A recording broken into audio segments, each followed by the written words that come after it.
আসসালামু আলাইকুম রহমতুল্লাহি ওয়াবারাকাতুহ। ইন্নাল হামদালিল্লাহ নাহমাদুহু ওয়া নাস্তাঈনুহু ওয়া নাস্তাগফিরুহু ওয়া নাউযু বিল্লাহি মিন শুরুরি আনফুসিনা ওয়া মিন সাইয়্যাতি আমালিনা। মান ইয়াহদিহিল্লাহু ফালা মুদিল্লা লাহু ওয়া মান ইউদ্লিল ফালা হাদিয়া লাহু।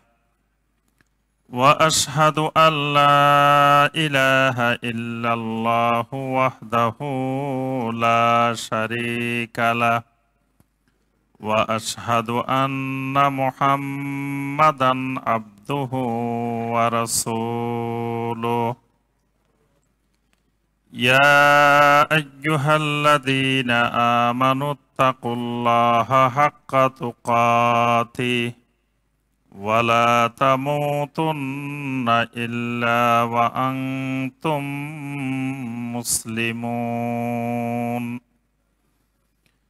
يا أيها الناس اتقوا ربكم الذي خلقكم من نفس واحدة وخلق منها زوجها وبث منهما رجالا كثيرا ونساء. واتقوا الله الذي تساءلون به والأرحام إن الله كان عليكم رقيبا. يا أيها الذين آمنوا اتقوا الله وقولوا قولا سديدا يصلح لكم أعمالكم ويغفر لكم ذنوبكم ومن يطع الله ورسوله فقد فاز فوزا عظيما.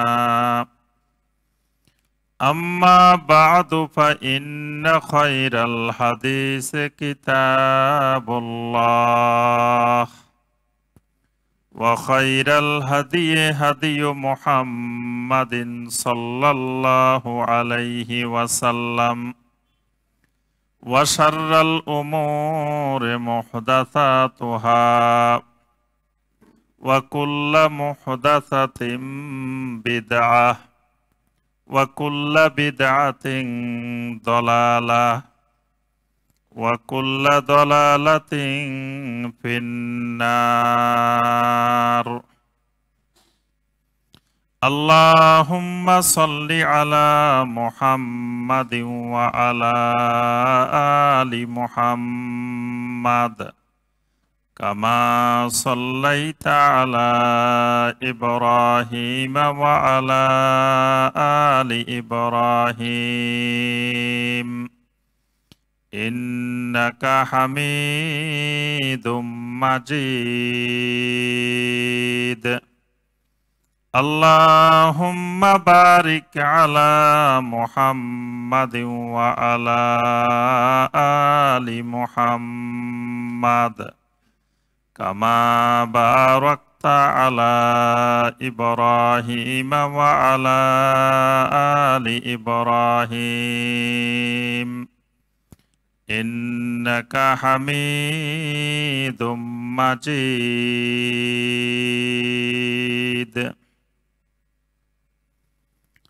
ঢাকা মহানগরীর শান্তিনগরে অবস্থিত মসজিদ আস-সিদ্দিক রাদিয়াল্লাহু তাআলা আনহু কমপ্লেক্স কর্তৃক আয়োজিত আজকের এই অত্যন্ত মোবারকময় বরকতময় এই দ্বীনি মাজলিসের এই জিকিরে মাজলিসে উপস্থিত সম্মানিত দিনদার মুসলিম ভাই এবং বোনেরা, আল্লাহ রাব্বুল আলামিনের দরবারে কোটি কোটি শুকরিয়া যে মহান রব্বুল আলামিন আমাদেরকে শুক্রবার সলাতুল মাগরিবের পরে সংক্ষিপ্ত সময়ের জন্য আল্লাহ রব্বুল আলামিনের দিনকে জানার, বুঝার, মানার উদ্দেশ্যে আল্লাহ রব্বুল আলামিনের ঘরে আমাদেরকে বসার এবং এই জিকিরের মাজলিসে কিছু সময় অতিবাহিত করার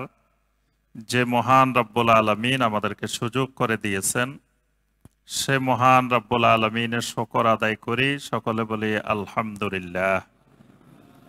সম্মানিত ভাই ও বোনেরা, আমরা যেই কিতাবটি থেকে ধারাবাহিকভাবে দার্স দিয়ে যাচ্ছি সেই কিতাবটার নাম কি?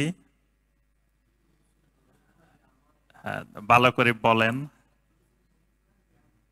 জি, আদ-দুরুসুল মুহিম্মা লিআম্মাতিল উম্মাহ। জি, এই কিতাবটি গুরুত্বপূর্ণ একটি মৌলিক কিতাব।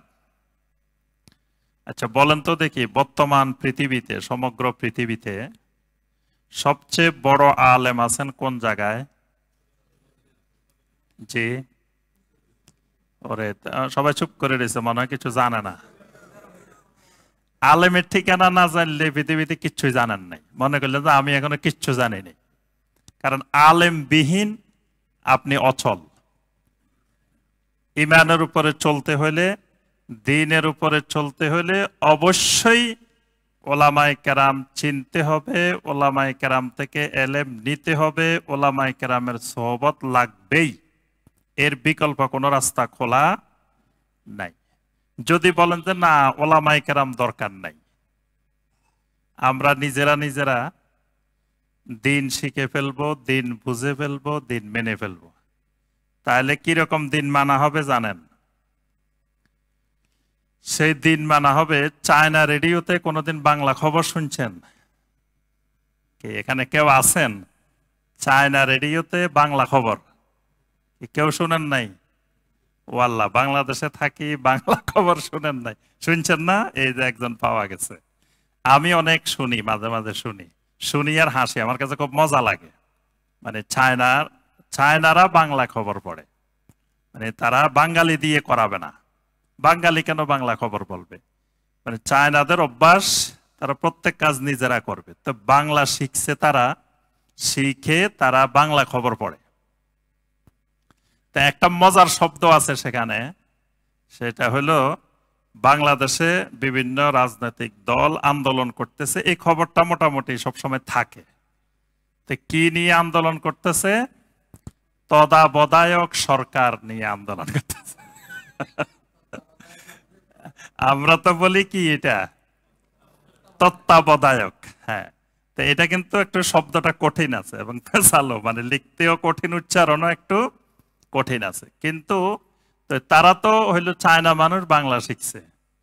তারা সবসময় বলে যে বাংলাদেশে আজকে অমুক অমুক দল এই করছে, কি নিয়ে? তত্ত্বাবধায়ক সরকার প্রতিষ্ঠার লক্ষ্যে। তাহলে কেউ যদি নিজেরা দিন শিখতে চায়, তো এই তত্ত্বাবধায়কের মতো দিন হবে। আমরা কাঠের ঢেকি। আমরা কাঠের ঢেকি মানে কি? ওরে বাংলা ভাষায় দুর্বল এই মসজিদের মুসল্লিরা, বাগদারাও বুঝে না। অপদার্থ। জি, মাশাআল্লাহ। তাহলে এখন যদি একটা অবাঙালি, যে নিয়ে বাংলা ভাষা সম্পর্কে এত পাণ্ডিত্য নাই, তাকে যদি বলা হয় আমরা কাঠের ঢেকি, তো সে বলবে যে বাঙালিরা আমরা গাছ দিয়ে দিয়ে ঢেকি বানায়। কিন্তু বাংলাদেশে কোথাও আমরা গাছ দিয়ে ঢেকি বানাইতে দেখছেন? অনেকে তো ঢেকিয়ে দেখেন নাই, এখন তো ঢেকিয়ে নাই। যারা বয়স্ক আছেন তারা ঢেকি দেখছেন না? জি।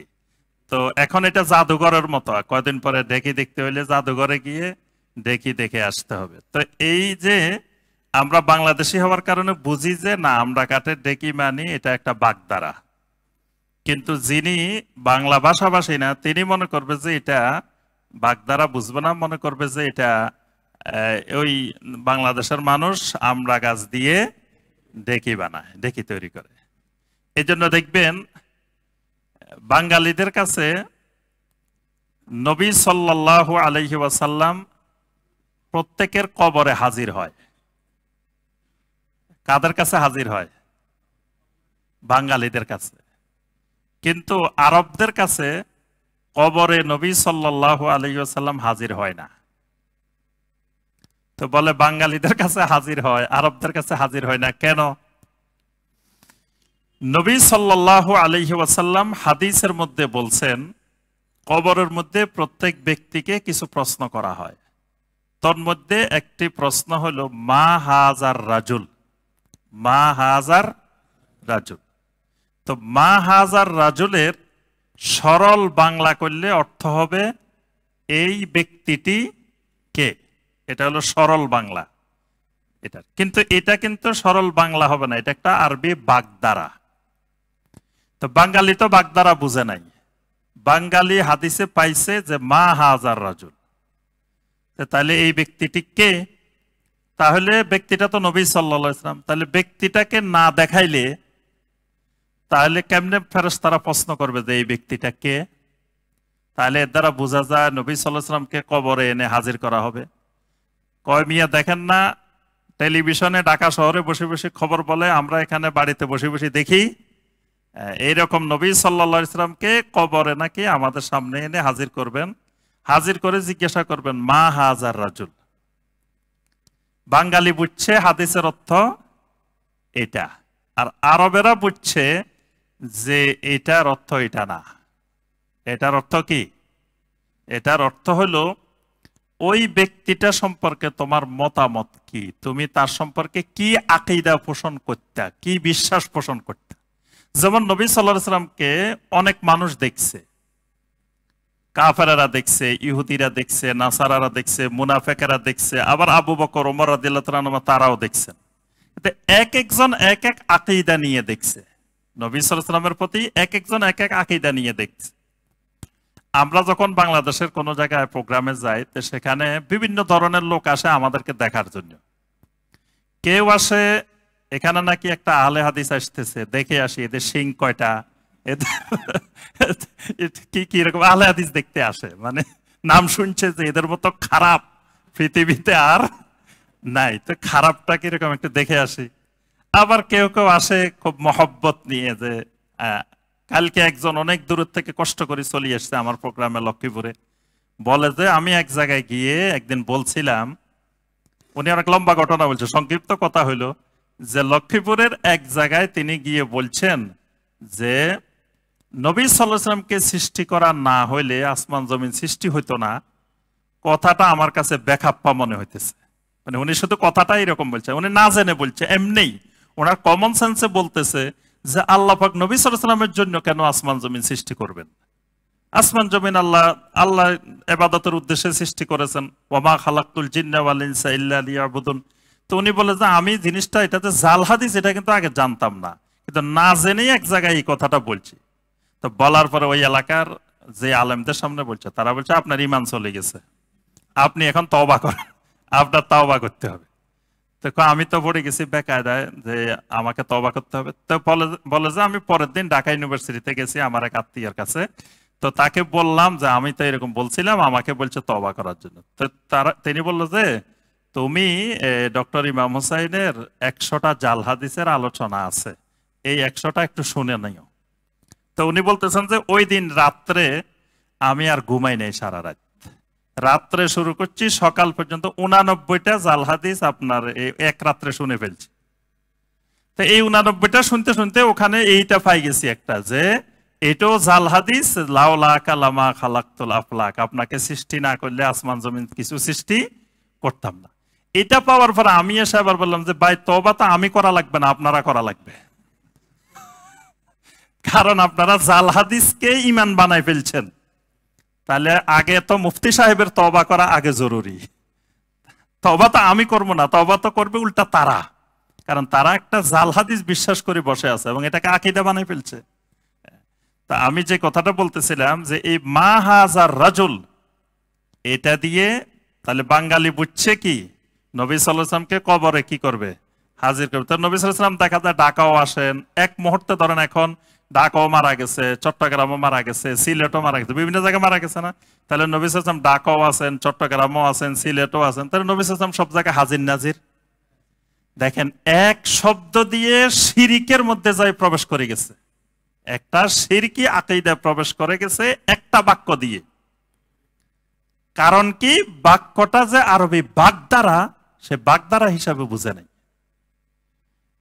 এই বাক্য দ্বারা বোঝানো হয় নাই যে নবী সাল্লাল্লাহু আলাইহি সাল্লামকে সব জায়গায় এনে হাজির করা হবে। এই জন্য যুগে যুগে সালাফেরা কি করতেন, সব বুঝার পরেও এটার ফাইনালি বুঝার জন্য মদিনা চলে যেতেন, মদিনা গিয়ে ফাইনাল বুঝটা বুঝতেন।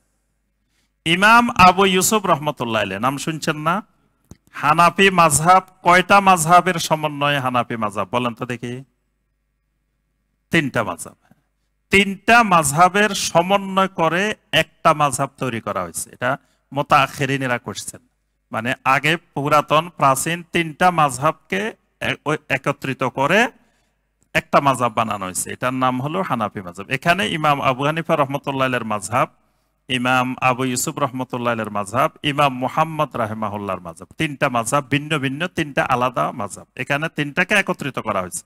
এজন্য দেখবেন কোন মাসালায় বলা আছে যে এটা ইমাম আবু হানিফা রহমতুল্লাহ আলাইহির মতের উপরে ফতোয়া, কোন মাসালায় বলা আছে ইমাম মুহাম্মদ রহমতুল্লাহ আলাইহির মতের উপরে ফতোয়া, কোন মাসালায় বলা আছে ইমাম আবু ইউসুফের মতের উপরে ফতোয়া। তো ইমাম আবু ইউসুফ রহমতুল্লাহ আলাইহি উনি যখন আব্বাসী রাষ্ট্রের প্রধান বিচারপতি হইলেন, তখন তিনি সয়ের সমস্যা নিয়ে, স তো বুঝেন, আমরা যে সাদাকাতুল ফিতির আদায় করি, স আছে না, স এক সা দুই সা যে পরিমাপ। তো উনি এতদিন বুঝতেন সা মানি ইরাকের সা। পরে উনি খবর পাইলেন না, ইরাকের সা আর মদিনার সা দুটার মধ্যে পার্থক্য আছে। তো উনি প্রধান বিচারপতি হয়ে চলে গেছেন মদিনা। গিয়ে মদিনার লোকদেরকে বললেন যে ভাইরা, আপনাদের কাছে যার যার বাড়িতে পুরাতন আমলের যত পুরাতন আনতে পারেন, কারণ ইসলামের মডেল হবে যত পুরাতনে যাইতে পারেন, নতুন না। কিন্তু আমাদের দেশে জিকির আসে নতুন নতুন, 2023 সালের সেরা জিকির, 2023 সালের অমুক জিকির, নতুন নতুন আপডেট জিকির আসে। কিন্তু ইসলামের হবে পুরাতন, যত পুরাতনে যাওয়া যাবে, যত পিছনে যাওয়া যাবে। এখন ইমাম আবু ইউসুফ রহমতুল্লাহ আলাইহি বললেন, আপনাদের কাছে যত পুরাতন আনতে পারেন স নিয়ে আসবেন। তো সবাই স নিয়ে আসছে। আনার পরে উনি ইরাকেরটা এবং মদিনারটা দুইটা দেখলেন। দেখার পরে দেখলেন দুইটার মধ্যে বেশ কম আছে। মদিনারটা আপনার 2 কেজি 2.5 কেজি এরকম, কিন্তু ইরাকেরটা আপনার 3 কেজির উপরে, 3.5 কেজি। তো তখন ইমাম আবু ইউসুফ রহমতুল্লাহ আলাইহি মসজিদে নববীর সামনে দাঁড়িয়ে ঘোষণা দিলেন যে আমার রাসূল মদিনার এটা দিয়েই সাদাকাতুল ফিতর দিবেন, আমার রাসূল ইরাকেরটা দিয়ে সাদাকাতুল ফিতর দেন নাই। সুতরাং আজকে যদি আমার ওস্তাদ আবু হানিফা রহমতুল্লাহ আলাইহি বেঁচে থাকতেন, তিনিও আজকে মদিনার সয়ের দিকেই ফিরে আসতেন। আর আমার রাসূল দোয়া করছেন মদিনার সয়ের জন্য, ইরাকের সয়ের জন্য দোয়া করেন নাই। নবী সাল্লাল্লাহু আলাইহি ওয়াসাল্লাম দোয়া করছেন, আল্লাহুম্মা বারিক লানা ফি সাইনা ওয়া ফি মুদ্দিনা, হে আল্লাহ আমাদের এই সয়ের মধ্যে আপনি বরকত দিয়ে দেন, মুদের মধ্যে বরকত দিয়ে দেন। এই স, এই মুদ মদিনার স, মদিনার মুদ। তো আমি যে কথাটা আপনাদেরকে এতগুলা কথা বললাম, প্রথমে বলছি যে বর্তমান দুনিয়াতে সবচাইতে বড় আলেম কোথায় আছে, কিন্তু আপনারা অনেকেই বলতে পারেন নাই। সৌদি আরবে না, সৌদি আরব বলবেন না, সৌদি আরব এক জিনিস, মক্কা মুকাররমা মদিনা মুনাওয়ারা ভিন্ন জিনিস। দুইটারে একসাথে গুলাই ফেলে। আমাদের দেশের আহলুল বেদার বৈশিষ্ট্য হলো, যখন আপনি মদিনার আলেমের কথা বলবেন, ও বুঝছি, ওই যে সৌদি যুবরাজে ওখানে সিনেমা হল বানাইছে, ওই সৌদি যুবরাজ মানে সাথে সাথে রাজনীতিতে চলে গেছে। আপনি বলতেছেন কি, সেই নিয়ে গেছে কোথায়? আপনি বলতেছেন দ্বীনি বিষয়। এবং মক্কা মদিনার সাথে আমাদের ইমানের কানেকশন, আমাদের কিবলা, আমাদের সেখানে বারাকার 2টা মসজিদ, অনেক কিছু আমাদের রিলেশন। আমাদের সম্পর্কটা হলো মক্কা মুকাররমা, হারাম, বালাদান আমেনা আর মদিনা মুনাওয়ারা। আমাদের সম্পর্ক সৌদি আরব না। সৌদি আরব ভিন্ন জিনিস, মক্কা মদিনা ভিন্ন জিনিস। আমরা আলোচনা করব, আমরা জানবো এলেম, আমরা জানবো বিশুদ্ধ দ্বীন। সেটা সম্পর্ক আলেমদের সাথে, রাজনীতিবিদদের সাথে না। আমি সব জায়গায় একটা কথা বলি, যদি সৌদি আরব যদি ধরেন এখন যে তাওহীদের উপরে আছে, কিয়ামত পর্যন্ত যদি এই তাওহীদের উপরেই থাকে, তাহলে কিয়ামত হইব কেমনে? কারণ কিয়ামতের আগে পৃথিবীতে, সমগ্র পৃথিবীতে একজন তাওহীদবাদী থাকবে না। তাওহীদবাদী যদি একজন থাকি যায়, যদি শান্তিনগর মসজিদে একজন তাওহীদবাদী মুসল্লি থাকি যায়, তো কিয়ামতে হবে না। তাহলে বোঝা যায় যে পৃথিবীর কোথাও কিয়ামতের আগে একজনও তাওহীদবাদী মুমিন থাকবে না। এখন সৌদি আরব যদি তাওহীদের উপরে থাকি যায়, তো কিয়ামত কেমনে হবে? তাহলে সৌদি আরব এক সময় আস্তে আস্তে তাওহীদ থেকে সরে যাবে। কত খারাপ শাসক আসবে, কত ভালো শাসক আসবে, সেটা ভিন্ন জিনিস, ভিন্ন বিষয়। সেটার সাথে মদিনার এলেমের, ইমানের, আমলের সম্পর্ক না। আজ পর্যন্ত এই 1400 বছরে মদিনা মুনাওয়ারাতে যুগে যুগে পৃথিবীর সেরা সেরা আলেমদের বসবাস ছিল।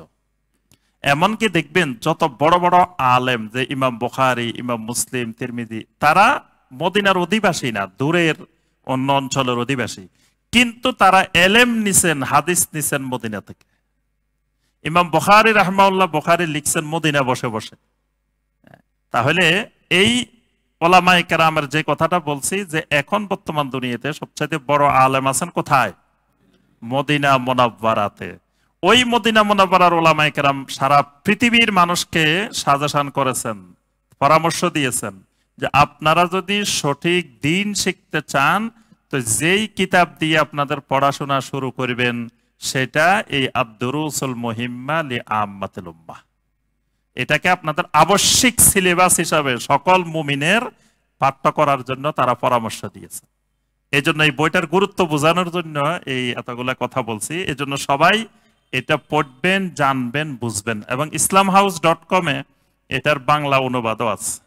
যারা আরবি পারেন না সেখানে বাংলাও পাবেন, এটার ইংলিশও আছে অনলাইনে, এটার ইংলিশও পাবেন। যারা ইংলিশ পারেন ইংলিশও পড়তে পারেন। কিন্তু এটার মধ্যে যে আলোচনাগুলো আছে, এটা একজন মুসলিমকে অবশ্যই জানতে হবে, শিখতে হবে, বুঝতে হবে। আল্লাহ পাক আমাদেরকে তৌফিক দান করুন। আমাদের আলোচনা চলতেছিল আরকানুল ঈমান। আরকানুল ঈমান কয়টি বলেন তো দেখি? আর ঈমানের আরকান কয়টি? ওরে দেখে আপনারা কোনো কথাবার্তা করেন। আপনারা তো, আমি মনে করছি, ইউনিভার্সিটির স্টুডেন্ট। কারণ এখানে যত বড় বড় শায়েখেরা দার্স দেন, হালাকা দেন, বাংলাদেশের খুব কম মসজিদ আছে যে মসজিদে এত বড় বড় শায়েখদের সোহবত পান। এটা এই মসজিদের বিশাল সৌভাগ্যের ব্যাপার। তাহলে তো এখানে সবাই ইউনিভার্সিটিতে উঠে যাওয়ার কথা এতদিনে। আর আরকানুল ঈমান তো প্রাইমারি স্কুলের পড়া। তাহলে আরকানুল ঈমান কয়টি? 6টি। আরকানুল ঈমান 6টি। আচ্ছা, কে কে 6টা বলতে পারবেন? একটু কষ্ট করে হাত তোলেন তো দেখি, কারা কারা বলতে পারবেন 6টা? ওয়াল্লাহ, তো বিপজ্জনক। সবাই বলতে পারবেন না 6টা। তো ঈমান আছে কেমনে এতদিন? ঈমানের রোকন না জানলে ঈমান থাকে কেমনে? ঈমান থাকতে হলে তো অবশ্যই ঈমানের রোকন সবার আগে জানা লাগবে। ঈমানের রোকন জানতে হবে, ঈমানের শর্ত জানতে হবে, এগুলো তো জরুরি বিষয়। তাহলে ঈমানের রোকন হলো কয়টা? 6টা। তাহলে দেখেন, শান্তিনগর মসজিদের মুসল্লির এই অবস্থা হলে এবার বাংলাদেশে অন্য মুসল্লির কি অবস্থা? অনেক মুসলমান আছে এখনো আরকানুল ঈমান শুনেও নাই, যে ঈমানের যে 6টা রোকন আছে এই কথাটাও শুনে নাই। সে মনে করতেছে সেই ঈমান বহাল তবিয়তে তার আছে, এবং ঈমান নিয়ে কবরে চলে যাইব, এবং জান্নাত তো রেডি করাই। নামাজ না পড়লে কি হবে? তার ঈমান তো ঠিক আছে। জান্নাত তো তার জন্য বানানোই আছে, কারণ তার নাম আব্দুল্লাহ, আব্দুর রহমান, তার বাপের নাম সুন্দর নাম। তাহলে জান্নাত তো তার বানানো আছেই। সে আরকানুল ঈমান জানার দরকার কি? যেই লোকের বাপের বিশাল ব্যবসা বাণিজ্য আছে, টাকা পয়সা আছে, তার লেখাপড়ার দরকার কি? সে তো অটোমেটিক ব্যবসা বাণিজ্য লই বসে যাবে, অসুবিধা কি? এই আশা করে বাংলার মুসলমান বসে আছে। অথচ ঈমানের কোনো পড়াশোনা, ঈমানের কোনো লেখাপড়ার দরকার মনে করে না। এবং অনেকে আছে এগুলোর বেহুদা লেখাপড়া মনে করে না, আউযুবিল্লাহ। অনেকে বলে যে এগুলোর কি দরকার, বলে না আকীদার কি দরকার, এই ঈমানের রোকন জানা, ঈমানের শর্ত জানা, এগুলো কি দরকার? বাংলাদেশে কত সমস্যা, মানুষ সমস্যা শেষ নাই। সেসব সমস্যার আলোচনা না করি খালি ঈমানের রোকন, ঈমানের শর্ত, খালি আকীদা আকীদা, এগুলোর দরকারটা কি? এগুলা বাদ দিয়ে আসেন আমরা সবাই ঐক্যবদ্ধ হয়ে যাই, ঐক্যবদ্ধ হয়ে দিন কায়েম করে ফেলি, সমস্যা যেগুলো আছে সব সমাধান করে ফেলি। এটা এখন করণীয়। কিন্তু এগুলা বাদ দিয়ে আপনারা খালি কি করেন? খালি আকীদা, খালি আরকানুল ঈমান, খালি আরকানুল ইসলাম, অনেকে এটার অপ্রয়োজনীয় মনে করে, নাউজুবিল্লাহ। অথচ এটার উপরে জান্নাত জাহান্নাম নির্ভরশীল, এটার উপরে ঈমান নির্ভরশীল। এজন্য আমাদেরকে এটা জানা ফরজে আইন। তাহলে ঈমানের রুকন 6টি। 1 নম্বর হলো আল ঈমানু বিল্লাহ, আল্লাহ রাব্বুল আলামিনের উপরে ঈমান। এটা আমরা আলোচনা করেছি, আল্লাহর উপরে ঈমানটা কেমনে আনতে হবে। 2 নম্বর আল ঈমান বিল মালাইকা, ফেরেশতাদের উপরে ঈমান। ফেরেশতাদের ঈমানটা খুবই গুরুত্বপূর্ণ, আমরা গত হালাকায় আলোচনা করেছি কেমনে ঈমান আনতে হবে। 3 নম্বর আল ঈমান বিল কুতুব, আল্লাহর যে আসমানিক কিতাব, সেই কিতাবগুলোর উপরে ঈমান আনা, কিভাবে আনতে হবে সেটা আমরা আলোচনা করেছি। 4 নম্বর আল ঈমান বির রসুল, আল্লাহর রাসূলদের উপরে ঈমান আনা, কিভাবে নবী রাসূলদের উপরে ঈমান আনতে হবে সেটাও আমাদের আলোচনা হয়েছে। 5 নম্বর আল ঈমান বিল ইয়াউমিল আখির, আখিরাতের উপরে ঈমান। আজকের আলোচনা এটার উপরে। আরেকটা হলো আল ঈমান বিল কদর, তাকদীরের উপরে ঈমান। তাকদীরের উপরে ঈমান তো 99 ভাগের উপরেই জানে না, বুঝে না তাকদীরের উপরে ঈমান কি জিনিস, সেটা কিচ্ছু জানে না বাংলাদেশ। তাকদীর কি জিনিস, তাকদীরের উপরে ঈমান কি জিনিস। আর একজন আরেকজনকে কয় কপালের লিখন যায় না খণ্ডন, যদি থাকে নসিবে আপনি আসিবে। মানে তাকদীরের বানাইছে নসিব, তাকদীরের বানাইছে কপাল, বিভিন্ন রকমের মানে আকীদায় এটা বিশ্বাস করে বসে আছে, কিন্তু তাকদীর সম্পর্কে কোনো জ্ঞান নাই। তাহলে আমরা আগের হালাকা 4টা আলোচনা করেছি, আজকে আমরা বাকি 2টা আলোচনা করব ইনশাআল্লাহ। তাহলে 5 নম্বর রোকনটা হলো আল ঈমান বিল ইয়াউমিল আখির, আখিরাতের উপরে, আখিরাতের দিনের উপরে ঈমান। আখিরাতের দিনের উপরে ঈমান বলতে মৃত্যুর পরবর্তী যে জীবনটা, এই সম্পূর্ণ জীবনটার নাম হলো কি? জি, আখিরাত। মৃত্যুর পরের পুরো জীবনটাই আখিরাত। মৃত্যু হলো বেদায়াতুল ইয়াউমিল আখির, যার যেদিন মৃত্যু হবে সেদিন ইয়াউমুল আখির শুরু, তার যার যেদিন মৃত্যু সেদিন থেকে আখিরাত শুরু। ওয়াল কবরু আউয়ালু মানাজিলিল আখিরাহ, আখিরাতের কতগুলা ঘাঁটি আছে, ঘাঁটি মানে ধরেন আপনার এখান থেকে মেট্রো রেল রওনা দিছে মিরপুর যাবে, তা ডাইরেক্ট মিরপুর যাবে না, রাস্তা রাস্তা আরো দাঁড়াবে, কতগুলা স্টেশন আছে না? তা আমি আপনি রওনা দিছি কোন দিকে, কোথায় যাবেন? ওরে গন্তব্যই ঠিক করে নাই, তো যাবেন কই? আন্দাজি ট্রেনে উঠে বসে থাকলে হইব না, কোথায় যাবেন, গন্তব্য কোথায়? জি, জান্নাতে। আমাদের গন্তব্য, টার্গেট কোথায় যাওয়ার? আল্লাহ রাব্বুল আলামিনের জান্নাতে যাওয়ার। এই জান্নাতে আমরা রওনা দিছি। রওনা দেওয়ার পরে মাঝখানে 9টা স্টেশন আছে। এই এখান থেকে এই যে শান্তিনগর মসজিদ থেকে আপনি জান্নাত পর্যন্ত যাইবেন, আপনার এই যাত্রার ট্রেনটা কয় জায়গায় দাঁড়াবে? 9 জায়গায় দাঁড়াবে। 9টা স্টেশন পার হওয়ার পরে গিয়ে আপনি ফাইনাল স্টেশন। তবে ফাইনাল স্টেশন যদি মাঝখানের এগুলোতে ভুল করে বসে থাকেন তাহলে জান্নাতে না যায়, এটা উল্টা আরেক দিকেও চলে যেতে পারে। এটা হলো একেবারে লাস্ট গন্তব্য। কিন্তু এর আগে আরো 9টা স্টেশন আছে। তো 9টার মধ্যে প্রথম যেটি, সেটার নাম কবর। প্রথম যে স্টেশন যেখানে আপনার এই যাত্রা থামবে, প্রথম গিয়ে প্রথম নম্বরে এখান থেকে রওনা দিয়েছেন, প্রথম যেখানে যায় থামবে এই স্টেশনটার নাম হলো কি? কবর। ওয়াল কবরু আউয়ালু মানাজিলিল আখিরা, আখিরাতের ঘাটি সমূহের, স্টেশন সমূহের প্রথম মঞ্জিল হলো কবর। ওয়ামান মাতা কামাত কিয়ামাতুহু, যে লোক মারা গেছে তার কিয়ামত শুরু হয়ে গেছে। অনেকে কিয়ামতের আলামত খুঁজে, দেখবেন বাংলাদেশে কিয়ামতের আলামত নিয়ে মহাব্যস্ত, যে আরে কিয়ামত চলে আসতেছে। আরে আরব দেশে দেখো বৃষ্টিতে সব সবুজ হয়ে গেছে, একবারে মরুভূমি কি হয়ে গেছে, সবুজ হয়ে গেছে, কিয়ামত চলে আসতেছে। আরে দেখো ওই যে বিশ্বযুদ্ধ শুরু হয়ে গেছে ইউক্রেনে, চলে আসতেছে কিয়ামত। তো কিয়ামত আসলে কি না আসলে কি? কিয়ামত যদি এখন আসলে আমার আপনার কি লাভ? কোনো লাভ আছে? লাভ আছে, ক্ষতি বেশি। এখনো ঈমান ঠিক করি নাই, কিয়ামত চলে আসলে তো বরবাদ। আর যদি নাও আসে, কোনো ক্ষতি আছে? তাহলে কিয়ামত নিয়ে চিন্তা করা, ফিকির করা, গবেষণা করা, এটা মুমিনের কাজ না। এটা হলো বেহুদা কাজ। উগ্রবাদীদের কাজ, চরমপন্থীদের কাজ। কারণ চরমপন্থীরা মানুষের মধ্যে চমক সৃষ্টি করার জন্য, যুবকদেরকে পাগল বানানোর জন্য কিছু থিম সৃষ্টি করে দেয়। এক একজন এক এক নেশার মধ্যে যুবকদেরকে আক্রান্ত করে। দুই ধরনের নেশা আছে, কেউ এরকম ধর্মীয় নেশায় আক্রান্ত করে, কেউ মানুষকে, যুবকদেরকে অন্যান্য নেশায় আক্রান্ত করে। তো কিছু এরকম উগ্রপন্থী আসহাবুল গুলু থাকে পৃথিবীতে, যুগে যুগে ছিল, আছে, কিয়ামত পর্যন্ত থাকবে। এরা হলো মানুষের মধ্যে এই চমকগুলো সৃষ্টি করে যুবকদেরকে সন্ত্রাসবাদ, জঙ্গিবাদ এগুলোর দিকে উদ্বুদ্ধ করার জন্য ওই টার্মটা ব্যবহার করে। শুধু কেয়ামত কেয়ামত কেয়ামত, মাহাদি আসতেছে, ওই দাজ্জাল চলে আসতেছে। আসলে আমার আপনার কি? দাজ্জাল আমার বাড়ির পাশে দিয়ে যাক, আমার অসুবিধা কি?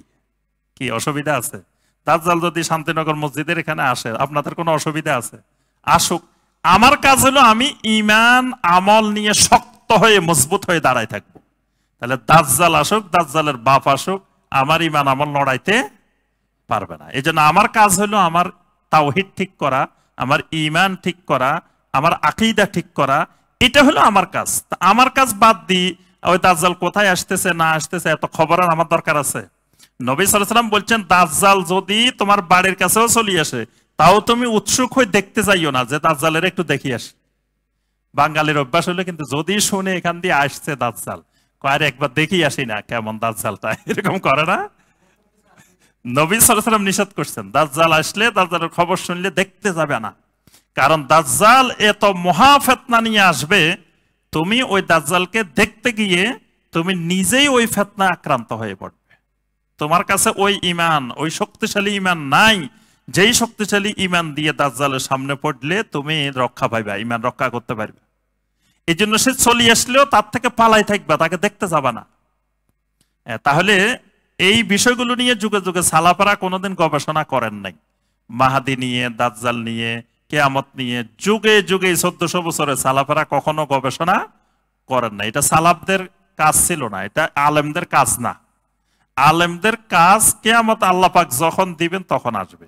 মাহাদি আসার সময় হলে মাহাদি আসবে, কিয়ামত তারপরে দাজ্জাল আসার সময় হলে যখন আল্লাহ পাক মনে করবেন তখন আসবে, যখনই আসুক।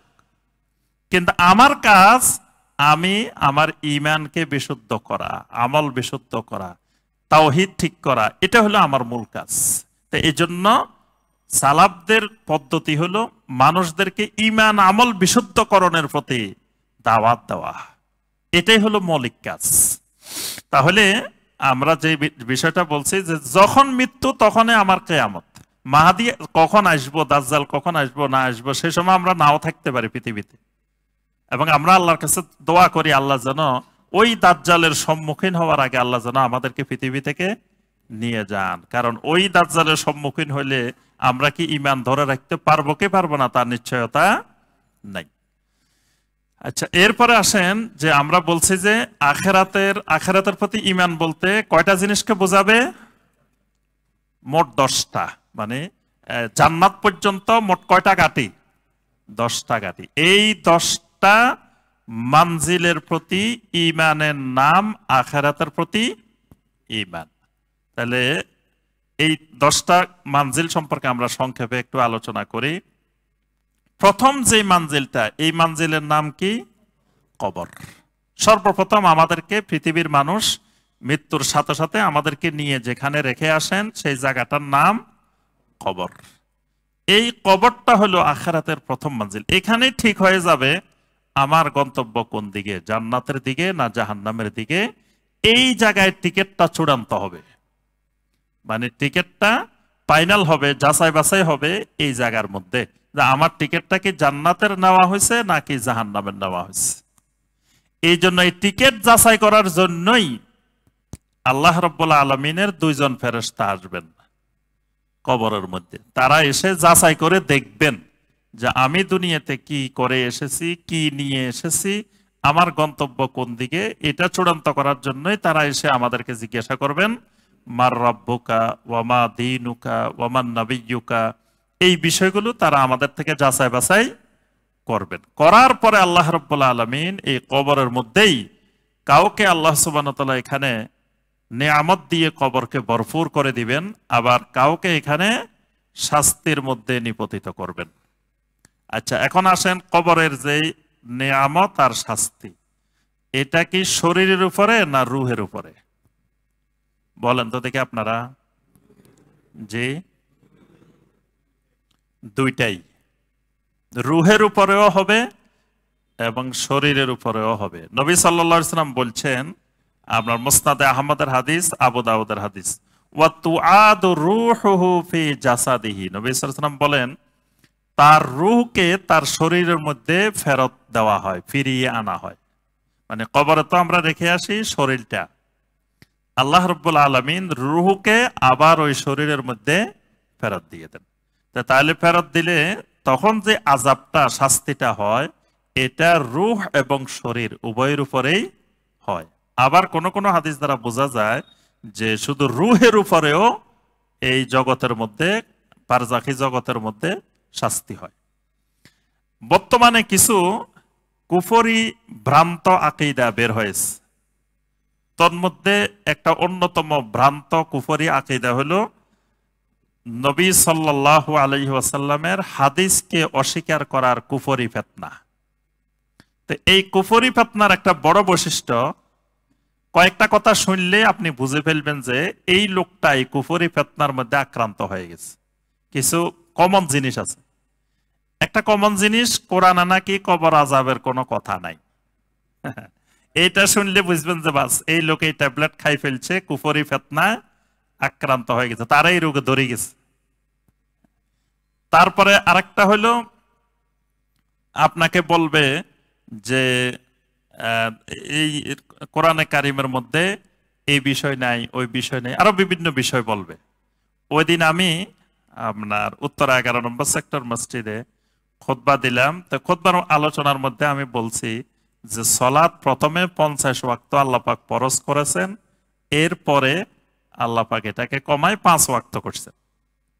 এখন একজন সালাতের পরে আমাকে আসি বলে যে আপনি যে বলছেন 50 ওয়াক্ত সালাত ফরজ হয়েছে, তারপরে আল্লাহ পাক 5 ওয়াক্ত করছেন, এই কথাটা ঠিক না, এই কথাটা ঠিক না। তা আমি এটা শুনেই বুঝছি যে বাস রোগে ধরে গেছে, কুফরি ধরে ফেলছে।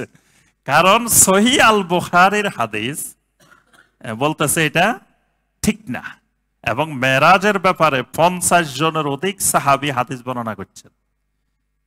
ওই সাহাবায়ে কেরাম বিশুদ্ধ সনদে 50-এর অধিক সাহাবী থেকে যে হাদিস আসছে, আর উনি এসে বলতেছে কি এটা ঠিক না। তা আমি বললাম যে ভাই কেন ঠিক না, কি সমস্যা?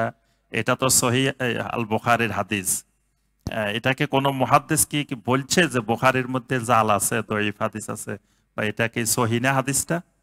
কয় রে মুহাদ্দিস কি, মুহাদ্দিসের কথা কি বলেন? তা আমি কই এটা যে ঠিক না, এটা কে বলতেছে, আপনি না কোনো মুহাদ্দিস বলছে, বা কোনো ফকিহ বলছে, কোনো মুফাসসির বলছে? কারো তো রেফারেন্স লাগবে, আপনি ঠিক না বললে তো হবে না। আপনি ঠিক বা ঠিক না বলার আপনি কে? ইসলামের আপনার এই অথরিটি নাই। তো সুতরাং কে বলছে ওই রেফারেন্সটা আমাকে বলেন। না আমি বলতেছি, নাউজুবিল্লাহ, উনি নিজেই বলে ফেলতেছে যে এটা ঠিক না। আচ্ছা, তো আমি বললাম যে আপনি কিভাবে এত বড় দুঃসাহস দেখাইলেন যে আজ পর্যন্ত পৃথিবীর কোন আলেম বুখারীর একটা হাদিস ঠিক না বলতে পারে না, আপনি বলে ফেললেন। আপনি আমার সাথে বসেন না, যুক্তিতে বসেন, উনি যুক্তি দিবে যে এটা ঠিক না। তা আমি বললাম যে যুক্তির ব্যাপারে তো একটা কথা আমরা পড়ছি যে ইমাম শাফি রহমতুল্লাহ আলাইহি বলছেন যে যেই বইয়ের মধ্যে যুক্তিবিদ্যা আছে, যুক্তিবিদ্যা লেখা আছে, ওই বইয়ের পাতা দিয়ে ইস্তেনজা করা যায়। এই মাসালা শুনছেন কোনদিন? ইমাম শাফি রহমতুল্লাহ আলাইহি বলছেন দেখো, যুক্তিবিদ্যা মানে ওনার আমলে আব্বাসী যুগে যুক্তিবিদেরা এমন যুক্তি মুতাজিলারা দেওয়া শুরু করে দিচ্ছে, ইসলামের সব বিষয় নিয়ে খালি যুক্তি যুক্তি যুক্তি। এই জন্য উনি বলছে যে কেউ যদি কোনো কাগজে যুক্তি লেখে, যুক্তিবিদ্যার বই দিয়ে ইস্তেনজা করা যায়। ইমাম শাফি রহমতুল্লাহ আলাইহি বলছেন এইটা। আমি বলছি যুক্তিতে তো ইসলাম চলে না। আপনি হয় কোরআনে কারিমের আয়াত বা সহিহ হাদিস, অথবা এটা ঠিক না, এই ব্যাপারে কোনো আহলুল এলেমদের বক্তব্য লাগবে। আপনি আহলুল এলেম না, আহলুল ইলম বলতে যাদেরকে বোঝানো হয় এরকম একজনের বক্তব্য দেন যে উনি বলছেন যে এটা ঠিক না, বা বুখারীর হাদিস এটা সহিহ না, বা এটা যুক্তিতে মিলে না, আপনার যুক্তি আমি শুনবো না। তো এখানে যে কথাটা বলতেছিলাম একটা গুরুত্বপূর্ণ কথা হলো, বলে যে কবরের আযাবের কথা নাকি কোরআনে কারিমে নাই, অথচ অসংখ্য আয়াতে কারিমায় আল্লাহ রাব্বুল আলামিন কবরের আযাবের ব্যাপারেও বলছেন, কবরের পুরস্কারের ব্যাপারেও আল্লাহ রাব্বুল আলামিন কোরআনে কারিমে বলছেন।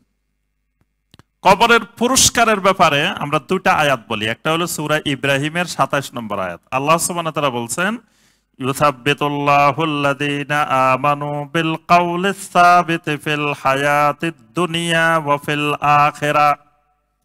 আল্লাহ রাব্বুল আলামিন ঈমানদারদেরকে কাউলে সাবেতের মাধ্যমে দুনিয়ার জীবনে এবং আখিরাতের জীবনে সাবেত রাখবেন, প্রতিষ্ঠিত রাখবেন।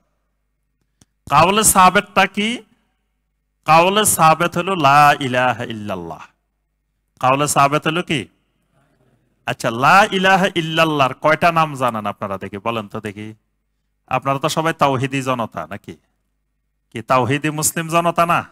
বাংলাদেশে কিন্তু সবাই তাওহীদি মুসলিম জনতা, সর্বস্তরের তাওহীদি জনতা সবাই। তো তাহলে বলেন দেখি, তাওহীদের কালেমা হলো কোনটা? লা ইলাহা ইল্লাল্লাহ। এটার কয়টা নাম কোরআনে কারিমে আল্লাহ পাক আর কি কি নাম ব্যবহার করছেন এটার বলতে পারবেন? তা তাওহীদ সম্পর্কে লেখাপড়া হয় নাই। এই এই কালেমাটার অনেকগুলা নাম। একটা নাম হলো কালেমাতুত তাওহীদ, কালেমাতুল ইখলাস এটার নাম, কালেমাতুত তাকওয়া এই কালেমার নাম। তারপরে এই কালেমার নাম আল কালেমা আত-তাইয়্যিবা, এই কালেমার নাম কালেমাতুস সাওয়া, এই কালেমার নাম আল উরওয়াতুল ওয়াসকা, এই কালেমার নাম আল কাউলুস সাবিত। এগুলা আল্লাহ পাক নিজেই স্বয়ং এই লা ইলাহা ইল্লাল্লাহর নাম হিসাবে ব্যবহার করছেন। প্রত্যেকটার সাথে কেন লা ইলাহা ইল্লাল্লাহকে এই নামটা দেওয়া হয়েছে এটার কারণ আছে। তো এখানে যে নামটা আল্লাহ পাক ব্যবহার করছেন এটা হলো কাউলে সাবিত। তা যে ব্যক্তির তাওহীদ ঠিক থাকবে এই লোকটাকে আল্লাহ রাব্বুল আলামিন দুনিয়াতেও সাবিত রাখবেন, আখিরাতেও সাবিত রাখবেন। আখিরাতে সাবিত রাখবেন বলতে নবী সাল্লাল্লাহু আলাইহি ওয়াসাল্লাম প্রথমে আপনার কবরের ব্যাপারে আলোচনা করছেন যে কবরের মধ্যে ফেরেশতারা এসে তোমাদেরকে এরকম এরকম প্রশ্ন করবে। এটা আলোচনার পরেই নবী সাল্লাল্লাহু আলাইহি ওয়াসাল্লাম এই সূরা ইব্রাহিমের 27 নম্বর আয়াত তেলাওয়াত করছেন। অর্থাৎ কবরের এই প্রশ্ন যে হবে, প্রশ্নের উত্তরে যে আমি আপনি সাবেত থাকব, এটার দলিল দিয়েছেন নবী সাল্লাল্লাহু আলাইহি ওয়াসাল্লাম সূরা ইব্রাহিমের 27 নম্বর আয়াত। তাহলে সূরা ইব্রাহিমের 27 নম্বর কবরের মধ্যে আপনি যে লা ইলাহা ইল্লাল্লাহর দ্বারা সাবেত থাকতে পারবেন এটার দলিল এখানে আছে। তারপরে সূরা আল ওয়াকিয়ার 88-89 নম্বর আয়াতে আল্লাহ পাক বলছেন, ফাআম্মা ইন কানা মিনাল মুকাররাবিন ফারাউহু ওয়া রাইহান ওয়া জান্নাতু নাঈম। যেই লোকটা মুকাররাবিনদের অন্তর্ভুক্ত হবে তার জন্য থাকবে বিশ্রাম, ফারাউহুন বিশ্রাম, ওয়া রাইহান উত্তম জীবন উপকরণ।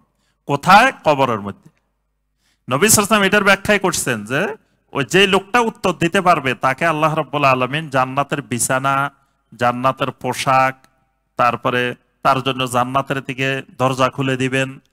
এই সবকিছু তার জন্য জান্নাতের এসে যাবে, এটাই আল্লাহ পাক এখানে বলছে। তাহলে জান্নাতের নেয়ামত কবরে পাওয়া যাবে, জান্নাতে যাওয়ার আগেও পাওয়া যাবে, এটা এই দলিল। আচ্ছা, এবার আসেন শাস্তির দলিল, কবরের আযাবের দলিল। সূরা গাফিরের 46 নম্বর আয়াত আল্লাহ পাক বলেন, আন্নারু ইউরাদুনা আলাইহা গুদুওয়ান ওয়া আশিয়্যা। এখানে ফেরাউন এবং আলে ফেরাউনের কথা বলছেন। আগুন তাদেরকে সকাল সন্ধ্যায় তাদের সামনে উপস্থাপিত করা হয়, মানে কবরের মধ্যে আগুনকে, জাহান্নামের আগুনকে সকালে সন্ধ্যায় তাদের সামনে উপস্থাপন করা হয়। ওয়ায়াউমা তাকুমুস সাআতু আদখিলু আলা ফিরআউনা আশাদ্দাল আযাব।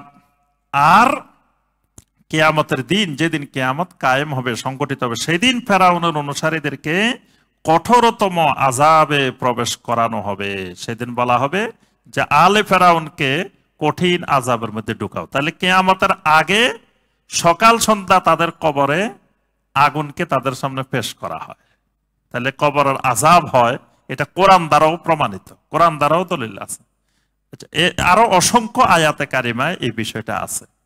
তা এখন কেউ যদি ওই নিজে নিজে কোরআনে কারিম বুঝে, তাহলে তো সে এই আয়াত দিয়ে এটা পাবে না। এই জন্য কোরআনে কারিম বুঝতে হবে নবী সাল্লাল্লাহু আলাইহি ওয়াসাল্লামের হাদিস দিয়ে, সাহাবাই কেরামের কাউল দিয়ে, সালাফদের বুঝ অনুযায়ী কোরআনে কারিমকে বুঝতে হবে। তাহলে সে কোরআনের মাধ্যমে হেদায়েত পাবে, আর না হয় কোরআনে কারিমের মাধ্যমে হেদায়েত পাওয়ার সম্ভাবনা নাই।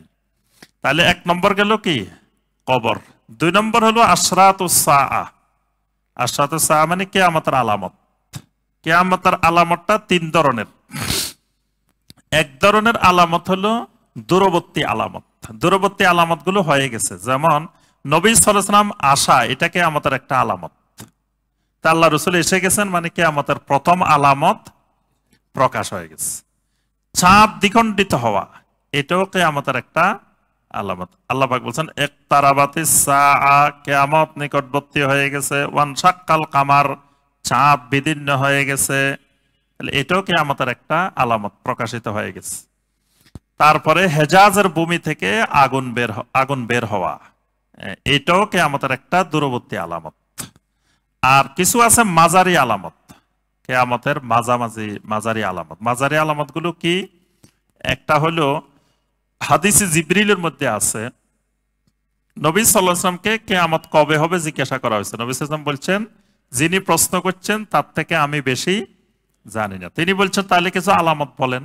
তা আলামত বলছেন প্রথমে আনতালিদাল আমাতো রাব্বাতাহা, দাসী তার মনিবকে প্রসব করবে।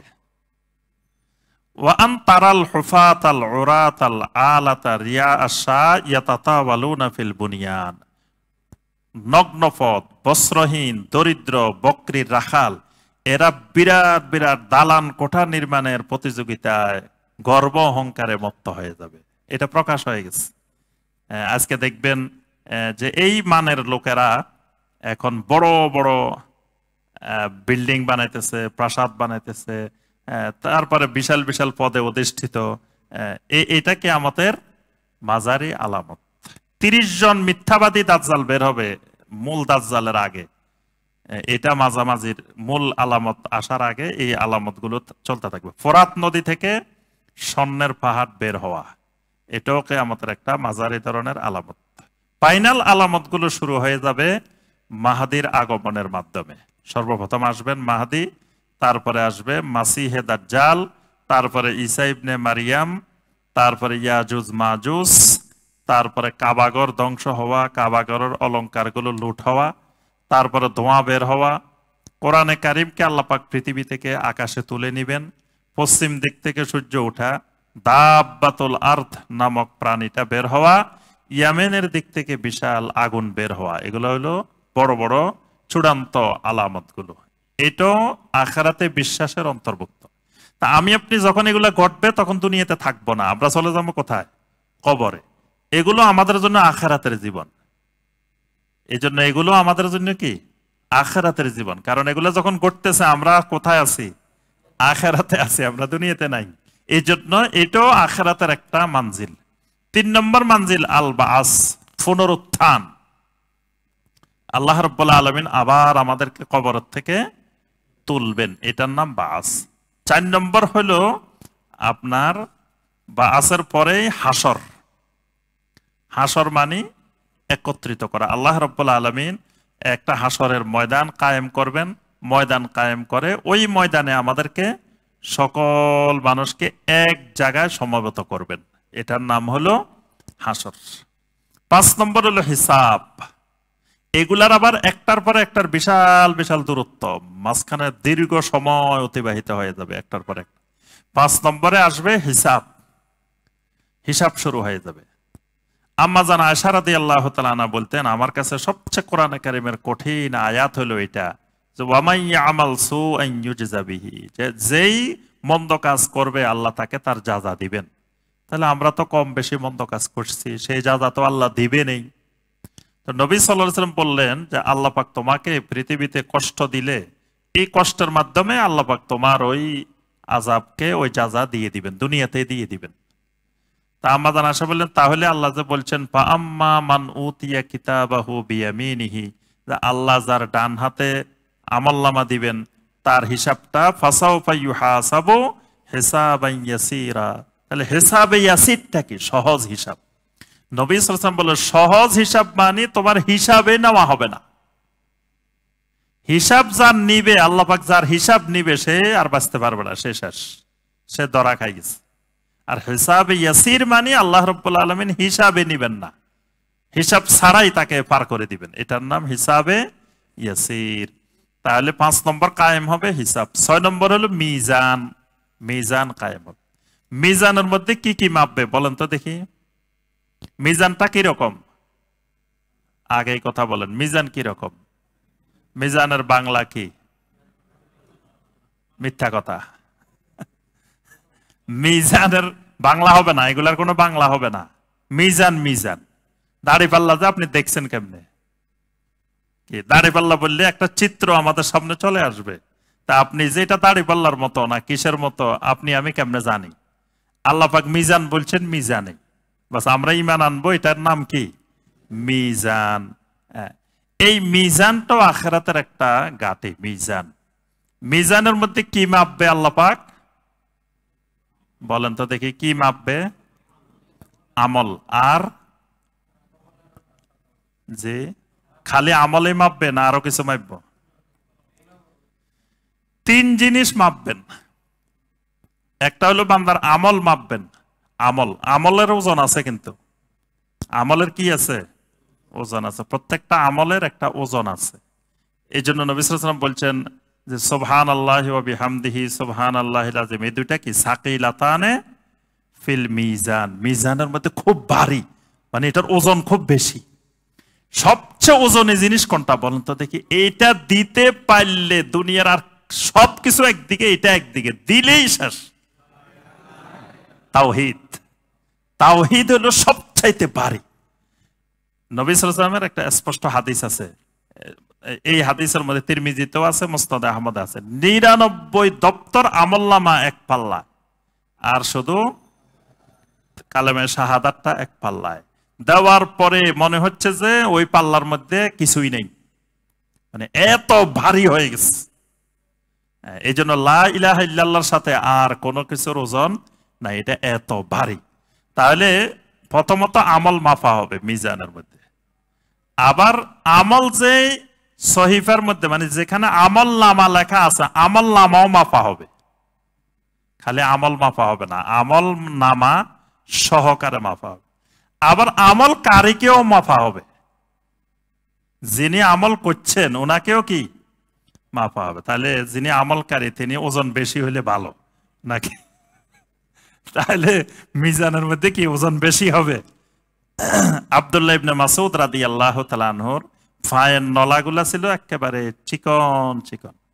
তা একদিন সাহাবায়ে কেরাম উনি হাঁটি আসতেছেন, সাহাবায়ে কেরাম ওনার পায়ের নলার দিকে তাকায় তাকায় হাসতেছেন। নবী সাল্লাল্লাহু আলাইহি ওয়াসাল্লাম জিজ্ঞেস করলেন, মিম্মা তাদহাকুন, কি ব্যাপার তোমরা হাসো কেন? সাহাবায়ে কেরাম বললেন, মিন দিক্কাতে সাকাইহি, আব্দুল্লাহ ইবনে মাসউদের পায়ের নলাগুলোর এই চিকন চিকন সরু সরু দেখে আমরা হাসতেছি। আল্লাহ রাসূল সাল্লাল্লাহু আলাইহি ওয়াসাল্লাম বলেন, ওয়াল্লাযী নাফসি বিয়াদিহি লাহুমা আসকালু ফিল মিজান মিন উহুদিন। আল্লাহু আকবার। নবী সাল্লাল্লাহু আলাইহি ওয়াসাল্লাম বলেন, ওই আল্লাহর কসম যে আল্লাহর হাতে আমার প্রাণ, আব্দুল্লাহ ইবনে মাসউদের এই দুইটি পায়ের নলা কিয়ামতের ময়দানে মিজানের মধ্যে উহুদ পাহাড়ের চেয়েও বেশি ভারী হবে। সুবহান। তোমরা এখন দেখতেছো চিকন চিকন ছোট ছোট, কিন্তু এগুলা উহুদ পাহাড়ের চেয়েও ভারী। মিজানের মধ্যে দিলে এটা উহুদ পাহাড়ের চেয়েও ভারী হবে। সুবহানাল্লাহ। এই হাদিস দ্বারা ওলামায়ে কেরাম বলছেন যে আমলকারীকেও কিয়ামতের ময়দানে ওজন করা হবে। 7 নম্বর হাউস, হাউজে কাউসার। তবে প্রত্যেক নবীর হাউস থাকবে আলাদা আলাদা। আমাদের যে হাউস এটার নাম কাউসার, এর বাইরেও আরো হাউস আছে, কিন্তু প্রত্যেক নবীর উম্মতদেরকে নবীরা হাউজে পানি পান করাবেন, আর আমাদেরকে আল্লাহ রাব্বুল আলামিন কাউসার থেকে পান করাবেন। 8 নম্বর হলো সিরাত। আল্লাহ পাক একটা সিরাত কায়েম করবেন, একটা সেতু, একটা রাস্তা জাহান্নামের উপর দিয়ে আল্লাহ পাক কায়েম করবেন। ফুলসিরাত যেটাকে আমরা বলি, যে এটার আরবি নাম হলো আস-সিরাত। আচ্ছা, 9 নম্বর হলো শাফাআত। শাফাআতের একটা সময় কায়েম হবে, এটাও আখিরাতের ঈমানের অন্তর্ভুক্ত। 10 নম্বর হলো জান্নাত জাহান্নাম। তাহলে এটা গেল কয়টা? 5 নম্বরটা। এবার আসেন 6 নম্বরটা। 6 নম্বরটা হলো আল ঈমান বিল কদর, তাকদীরের উপরে ঈমান। তাকদীরের উপরে ঈমান মানে 5টা জিনিস বিশ্বাস করতে হবে। কয়টা জিনিস? 5টা জিনিস মিলে তাকদীরের উপরে ঈমান। 1 নম্বর হলো ইলমুল্লাহ। 1 নম্বর হলো কি? ইলমুল্লাহ, আল্লাহর এলেম। 2 নম্বর কিতাবাতুল্লাহ, আল্লাহর লেখনী। 3 নম্বর মাশিয়াতুল্লাহ, আল্লাহর ইচ্ছা। 4 নম্বর খালকুল্লাহ। 5 নম্বর ইস্তাতাআত। সংক্ষেপে 5টা মনে রাখবেন। প্রথমটা হলো ইলমুল্লাহ, কিতাবাতুল্লাহ, মাশিয়াতুল্লাহ, খালকুল্লাহ, ইস্তাতাআত। এই 5টা মিলে হবে কি? তাকদীর। ইলমুল্লাহ মানে প্রথমে একজন ইমানদারকে আল্লাহর এলেম সম্পর্কে জানতে হবে। আল্লাহর এলেমটা কি রকম?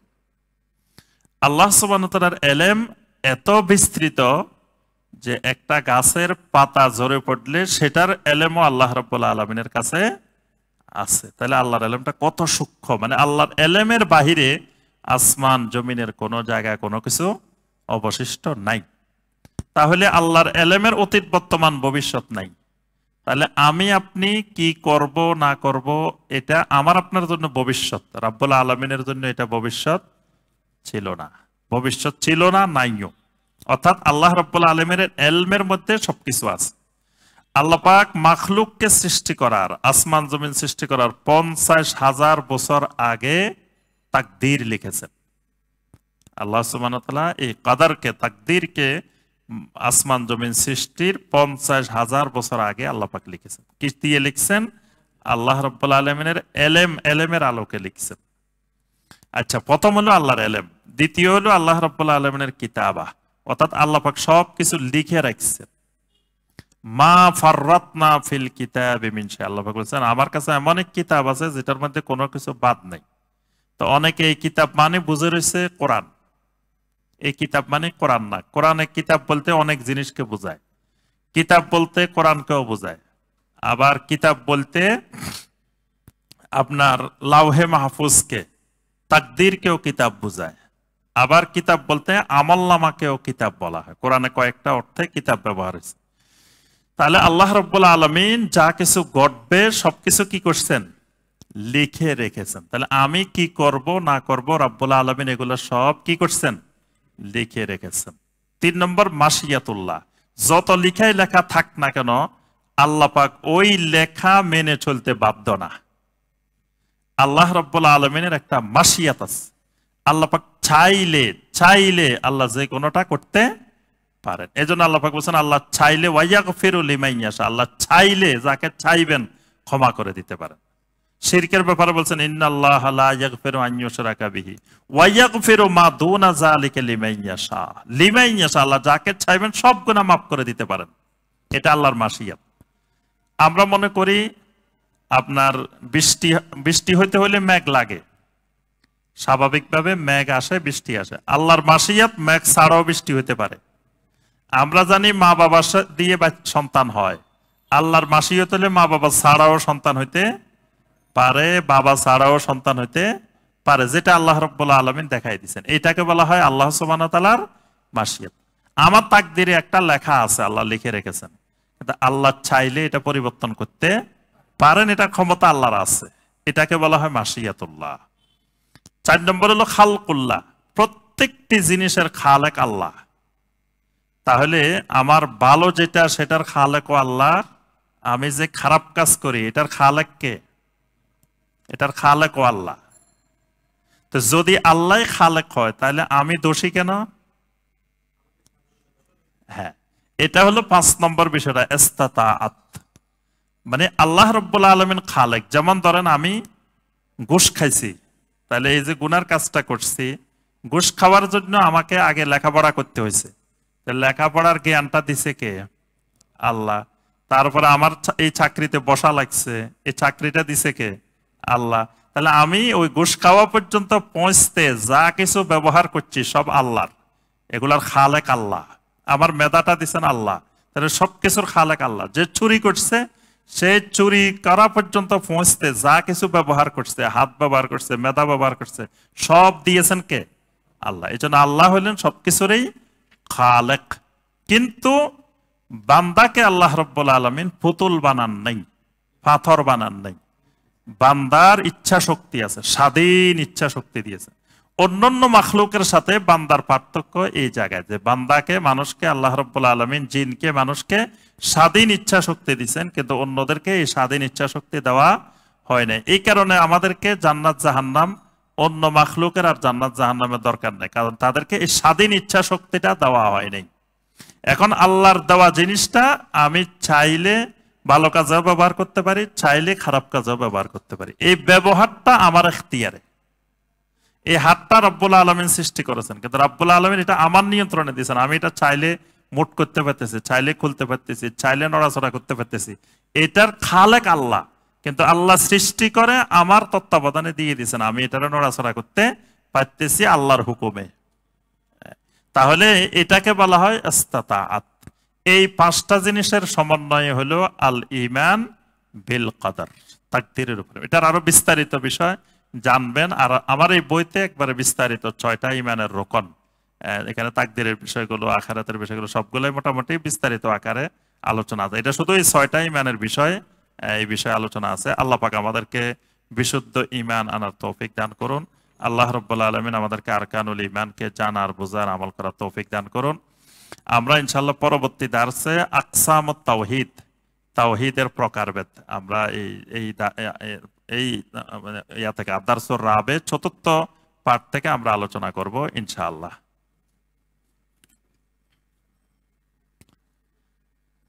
আমরা মারা যাই না, শুধু স্থানান্তরিত হই, কথাটা কি ঠিক আছে? কথাটা এক দৃষ্টিকোণে, ফিলোসফিক্যাল দৃষ্টিকোণে ঠিক আছে, দার্শনিক দৃষ্টিভঙ্গিতে কথাটা ঠিক আছে, কিন্তু শরীয়ী দৃষ্টিভঙ্গিতে কথাটা ঠিক নাই। শরীয়ী দৃষ্টিভঙ্গিতে কথাটা ঠিক নাই, কারণ কোরআনে কারিমে আমাদেরকে মৃত্যু শব্দটাই ব্যবহার করা হয়েছে। কুল্লু নাফসিন যায়িকাতুল মাউত। নবী সাল্লাল্লাহু আলাইহি সাল্লামের ব্যাপারে মাউত শব্দটা ব্যবহার করা হয়েছে। প্রত্যেক মাখলুকের ব্যাপারে মাউত শব্দ ব্যবহার, মাউত মানে মৃত্যুবরণ করা। এন্তেকাল শব্দ ব্যবহার করা হয়নি। আমরা বলি যে এন্তেকাল করছেন, এন্তেকাল কথাটা ভুল, যে এন্তেকাল করেন নাই। এন্তেকাল এটাও মুসলিমদের বিশ্বাস, স্থানান্তর করছেন। এটা স্থানান্তর না, এটা মূলত তিনি মৃত্যুবরণ করেছেন, অর্থাৎ পরিভাষাটা শরীরী দৃষ্টিতে মৃত্যুবরণ করছেন এটাই হবে। স্থানান্তর করছেন, এন্তেকাল করছেন এটা হবে না। কারো ব্যাপারেই এন্তেকাল ব্যবহার হবে না। আমরা বলি যে অমুক এন্তেকাল করছেন, ইন্না লিল্লাহি ওয়া ইন্না ইলাইহি রাজিউন। এন্তেকাল করেন নাই, উনি মৃত্যুবরণ করছেন, এটা খেয়াল রাখতে হবে। আর দার্শনিক দৃষ্টিতে, ফিলোসফিক্যাল দৃষ্টিতে কথাটা ঠিক আছে, মানে এই অর্থে যে তিনি নিঃশেষ হয়ে যান নাই। মানে মারা যাওয়া মানে নিঃশেষ হওয়া না, মারা যাওয়ার পরেও তার আরো জীবন আছে, সে দুনিয়ার জীবন থেকে আখিরাতের জীবনে স্থানান্তর করছে। কিন্তু শরীরী পরিভাষাটা হবে তিনি মৃত্যুবরণ করছেন। পিতামাতার প্রতি সন্তানের কর্তব্য, এটা তো অনেক লম্বা আলোচনা। অবশ্যই পিতামাতার প্রতি সন্তানের দায়িত্ব কর্তব্য আছেই, এটা ফরজে আইন। পিতামাতাকে নবী সাল্লাল্লাহু আলাইহি ওয়াসাল্লাম বলেন হুমা জান্নাতুকা ওয়া নারুকা, তারা তোমার জান্নাত, তারা তোমার জাহান্নাম। আল্লাহর পরে যার অধিকার তা হলো মা বাবার অধিকার। মসজিদে এসে সালাত পড়ার গুরুত্ব, যে মসজিদে এসে তো অবশ্যই নবী সাল্লাল্লাহু আলাইহি ওয়াসাল্লাম বলছেন ইজা দাখালা আহাদুকুমুল মসজিদ, যখন তোমাদেরকে মসজিদে ঢুকবে, ফালা ইয়াজলিস, সে যেন কোনো অবস্থায় না বসে, হাত্তা ইউসাল্লিয়া রাকাতাইন, যতক্ষণ না সে 2 রাকাত সালাত আদায় করে। আরাফার রোজা কি সৌদি আরবের হিসাবে রাখবো নাকি বাংলাদেশের জিলহজের 9 তারিখে রাখবো, জানিয়ে বাধিত করবেন। প্রথম কথা, আপনি 2 দিনে রাখবেন। সৌদি আরবে যেদিন ইয়মে আরাফা, আরাফার দিন হাজিরা যাবেন, সেদিনও রাখবেন, 9 তারিখেও রাখবেন। এটা হলো প্রথম কথা। যেহেতু 9 দিনই সিয়াম পালন করা ফজিলতময়, তা আপনি 9 দিনের মধ্যে কমপক্ষে 2 দিন রাখেন, তাহলে আর এই প্রশ্ন থাকবে না। দ্বিতীয় বিষয়, আপনি যদি হাজিরা যেদিন আরাফাতে যাবেন সেদিন রাখেন, আপনি ইয়মে আরাফার ফজিলত পেয়ে যাবেন ইনশাআল্লাহ। যদি আপনি 9 তারিখে রাখেন, তাও আপনি ইয়মে আরাফার ফজিলত পেয়ে যাবেন। দুইটাই সঠিক, কারণ নবী সাল্লাল্লাহু আলাইহি ওয়াসাল্লাম ইয়মে আরাফা বলছেন। তো ইয়মে আরাফা মানে আপনার যেদিন হাজিরা আরাফার ময়দানে যাবেন সেদিন ইয়মে আরাফা। সেটা বাংলাদেশের 7 তারিখ হোক, 8 তারিখ হোক, যে তারিখে হোক, মানে এই দিনটার সম্পর্ক আরাফার সাথে। এটা হলো একটা কথা। আরেকটা বিষয় হলো, জিলহজের এই দিনগুলোর প্রত্যেকটার একটা একটা নাম আছে। 8 তারিখকে বলা হয় ইয়মুত তারবিয়া, 9 তারিখকে বলা হয় ইয়মে আরাফা, 10 তারিখকে বলা হয় ইয়মুন নাহার, 11 তারিখ, 12 তারিখ, 13 তারিখ এগুলোকে বলা হয় আইয়ামুত তাশরিক, 14 তারিখ, 15 তারিখ এগুলোকে বলা হয় আইয়ামুল বিদ। তাহলে সবগুলোর নাম আছে। তাহলে ইয়মে আরাফা বললে 9 তারিখকে বোঝায়। এই জন্য মোহাম্মদ বিন সালেহ আল উসাইমিন রাহমাহুল্লাহ বলছেন, পৃথিবীর যে দেশে যে দিন 9 তারিখ, সেই দিন রাখলে ইয়মে আরাফা হয়ে যাবে। অর্থাৎ 9 তারিখটাই ইয়মে আরাফা। এই জন্য দুইটা মতামতে ঠিক আছে। এই জন্য যিনি যেটা আমল করবেন তিনি ইয়মে আরাফার ফজিলত পেয়ে যাবেন ইনশাআল্লাহ। আর অনেকের মনে প্রশ্ন, দুইটা কেমনে ঠিক হয়? এটা অনেকে আবার মাঝে মাঝে প্রশ্ন করে, কয় দুইটা কেমনে ঠিক হয়? দুইটা ঠিক হইতে কোনো অসুবিধা নেই। নবী সাল্লাল্লাহু আলাইহি সাল্লাম আপনার এই বনু কুরাইজার অভিযানে যখন মাত্র নবী সাল্লাল্লাহু আলাইহি সাল্লাম আপনার খন্দকের যুদ্ধ থেকে আসছেন, তখনই এখনো নবী সাল্লাল্লাহু আলাইহি সাল্লাম মাত্র জামা কাপড় খুলছেন, তখনই আল্লাহ পাক জিবরিল আলাইহিস সালামের মাধ্যমে বলছেন বনু কুরাইজা যাওয়ার জন্য। তো সাহাবায়ে কেরামদেরকে ডেকে নবী সাল্লাল্লাহু আলাইহি সাল্লাম বলছেন, লা ইউসাল্লিয়ান্না আহাদান আল আসরা ইল্লা ফি বনি কুরাইজা। বনু কুরাইজা যাওয়ার আগে কেউ আসরের সালাত পড়বে না। অবশ্যই আসরের সালাত কেউ বনু কুরাইজায় পৌঁছার আগে যেন না পড়ে। এখন রাস্তায় আসরের ওয়াক্ত চলে যাচ্ছে। সাহাবায়ে কেরাম এবার দুইটা মত পোষণ করছেন। কেউ বলতেছেন নবী সাল্লাল্লাহু আলাইহি ওয়াসাল্লাম বলছেন রাস্তায় আসর পড়া যাবে না, বনু কুরাইজায় পৌঁছে পড়তে হবে। তো বনু কুরাইজায় পৌঁছতে পৌঁছে যদি ফজর উক্ত হয় অসুবিধা নেই। আল্লাহ রসুল বলছেন আসর ওখানে পড়তে হবে, ওখানে পড়তে হবে। আরেক দল সাহাবী বলতেছেন না, তোমরা নবী সাল্লাল্লাহু আলাইহি ওয়াসাল্লামের কথা বুঝো নাই। নবী সাল্লাল্লাহু আলাইহি ওয়াসাল্লাম বলছেন যে আমরা যেন এত দ্রুত গতিতে যাই যাতে আসরের ওয়াক্ত থাকতে থাকতে ওখানে পৌঁছে যাই। কিন্তু আসরের ওয়াক্ত চলে যাইব তারপরেও পড়বো না, নবী সাল্লাল্লাহু আলাইহি ওয়াসাল্লাম এই কথা বলেন নাই। তো একদল আসর পড়ে ফেলছেন, আরেক দল পড়েন নাই, আরেক দল ওখানে যাই পড়ছে। পরে নবী সাল্লাল্লাহু আলাইহি ওয়াসাল্লামের কাছে যখন বিষয়টা বলা হয়েছে, নবী সাল্লাল্লাহু আলাইহি ওয়াসাল্লাম কোন দলকেই তিরস্কার করেন নাই। অর্থাৎ দুইজনের কাজে ঠিক হয়েছে, দুইটাই ঠিক, দুইটাকে নবী সাল্লাল্লাহু আলাইহি ওয়াসাল্লাম সমর্থন করছেন। একই হাদিস দুই দলের দলিল, বুঝতে দুই দল দুই রকম বুঝছেন। তো নবী সাল্লাল্লাহু আলাইহি ওয়াসাল্লাম এখানে কোনো তিরস্কার করেন নাই। সরকারি কর্মচারী হিসাবে সরকার থেকে প্রদেয় সুবিধা, বিশেষ করে সরকারি গৃহ নির্মাণ ঋণ নিয়ে আবাসন ব্যবস্থা করা যাবে কিনা? না, এটা যাবে না। কারণ গৃহ নির্মাণ ঋণ নিতে আপনি সরকারের থেকে বাধ্য না, আপনি না নিলে নাও নিতে পারেন। তাই এটা স্পষ্ট সরকার বলে দিচ্ছে যে তোমার এটা দিমো, এত % সুদের ভিত্তিতে তুমি নিবা। তা আপনি জেনে শুনে আপনি সুদের এটা নিবেন কেন? এবং আলহামদুলিল্লাহ আমাদের ইউনিভার্সিটিতে আমাদের প্রায় সবাই নিছেন, কিন্তু আমাদের এই ডক্টর মনজুর এলাহি হাফেজাহুল্লাহ, আমরা আরো কয়েকজন, আমরা 80 লক্ষ টাকা আমরা গৃহ নির্মাণ ঋণ আমাদেরকে দেওয়া হয়েছে, আমাদের নামে বরাদ্দ করা হয়েছে, আমরা নিই নেই। আমরা জানাই দিছি যে আমরা নিব না। তাও কত %? মাত্র 3% সরল সুদে আমাদেরকে দিবে, কিন্তু লেখা আছে সরল সুদে এটা লেখা আছে। তা আমরা বললাম যে সরল সুদ মানে কি? বলে যে এটা সার্ভিস চার্জ। সুদ হইলে তো আপনার 8%, 9%, 10% হওয়ার কথা, আপনাদেরকে আমরা দিতেছি মাত্র 3%। তো 3% মানে এটা সুদ না। তা আমরা বললাম যে তাহলে সুদটা লিখছেন কেন? লিখতেন যে 3% সার্ভিস চার্জে আমরা দিচ্ছি। তো বললো যে না, এটা অডিটে ধরবে বা বিভিন্ন সমস্যা আছে, এজন্য সরল সুদ। তা আমরা জেনে শুনে আমাদেরকে বলা হচ্ছে সরল সুদ, সেটা 1% হোক, 2% হোক, 3% হোক। দুনিয়াতে আমার বাড়ি করতে হবে কি জরুরি নেই? কি দুনিয়াতে বাড়ি করা ফরজ? তা আপনি বিল্ডিং করতে হবে গৃহ নির্মাণ ঋণ নিয়ে, এটা তো আল্লাহ পাক ফরজ করেন না। তা আপনি জেনে শুনে সুদের নিবেন কেন? এই জন্য এটা বৈধ হবে না। আচ্ছা, আমরা পাপ করব তাই আল্লাহ লিখে রেখেছেন, নাকি আল্লাহ লিখে রেখেছেন তাই আমরা পাশ করি, আমাদের পাপ করি, আমাদের ঈমান কেমন হওয়া উচিত? এখানে আহলুল ইলমদের থেকে দুই ধরনের বক্তব্য পাওয়া যায়। মানে এই বিষয়টাতে আহলুল ইলমদের দুই ধরনের বক্তব্য পাওয়া যায়। কেউ কেউ ব্যাখ্যা দিয়েছেন যে আমরা করব, এটা আল্লাহর ইলমে আছে, এজন্য আল্লাহ পাক জানেন, লিখে রেখেছেন। আবার কেউ কেউ বলছেন না, আল্লাহ পাক লিখে রেখেছেন, এজন্য আমি পাপটা করি। তো এই ক্ষেত্রে দুইটাই ঠিক আছে, এটা নিয়ে কোনো তর্ক বিতর্কের বিষয় না। এগুলো হলো মানে ইলমে গায়েবের বিষয়, ইমানি বিষয়। তো এই জন্য এগুলো নিয়ে বেশি গবেষণা, বেশি বাড়াবাড়ি দরকার নাই। এটা আহলুল ইলমেরা আমাদের কাছে যেভাবে উপস্থাপন করবেন, আমাদের কাজ হলো এটা এইভাবে বিশ্বাস করে নেওয়া। এটা তো আমাদের অসুবিধা কি? যদি আল্লাহ লিখে রাখেন আমি সেটা করতে বাধ্য, অথবা আল্লাহ জানেন লিখে রাখছেন, এটা আমার তো কোনো অসুবিধা নেই। আমার কাজ হলো নবী সাল্লাল্লাহু আলাইহি ওয়াসাল্লাম বলছেন তোমরা আমল করতে থাকো, আল্লাহ যেটা লিখে রেখেছেন সেটা তোমার জন্য সহজ করে দিবেন। তাই সুতরাং আমার কাজ হলো আমি আগাইতে থাকি, জান্নাতের দিকে আগাইতে থাকি, তো আল্লাহ রাব্বুল আলামিন আমার জন্য সেটা সহজ করে দিবেন। অনেকে আছে এই বিতর্কে লিপ্ত থাকে যে না ওনার এটা ভুল হয়েছে, ওনার এটা ঠিক হয়েছে, এটা ঠিক না, মানে এই গবেষণায় মত্ত হয়ে গেছে এবং পুরা জীবন ওয়াকফ করে দেয় এক গবেষণায়। মানে অনেকের মধ্যে এই রোগটা ধরে পড়ে, এই রোগ যারে ধরছে সে মনে করে